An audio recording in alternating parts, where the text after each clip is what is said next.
আপনারা দেখছেন চিরসবুজ বার্তা, সঠিক খবর সবার আগে।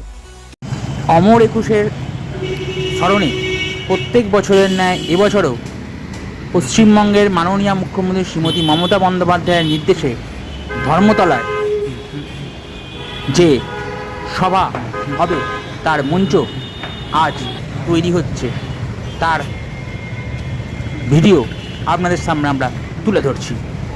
এই মঞ্চ প্রতিবারের মতন যে আয়তনে হয় সেই আয়তনও এবছরও হচ্ছে এবং আশপাশে যাবার রাস্তাও খোলা রাখা হয়েছে।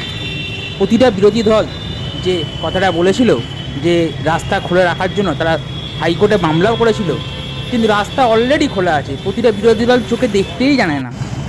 পাশ থেকে কথা এটাও শোনা যাচ্ছে যে প্রতিটা বিরোধী দলই 21শে জুলাইকে আর সম্মান জানাতে চায় না, কিন্তু মানুষ তাদের সাথে নেই, তাই তারা আজ শূন্যে পরিণত হয়েছে।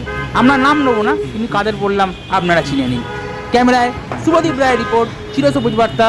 নমস্কার এবং বলে রাখি, 21শে জুলাইয়ে আমি থাকবো আপনাদের সঙ্গে লাইভ চিরসবুজ বার্তাতে। মাননীয় মুখ্যমন্ত্রী শ্রীমতী মমতা বন্দ্যোপাধ্যায়ের এবং অভিষেক বন্দ্যোপাধ্যায়ের বক্তৃতা আমরা এই চ্যানেলে সরাসরি দেখাবো, কেবলমাত্র চিরসবুজ বার্তায়।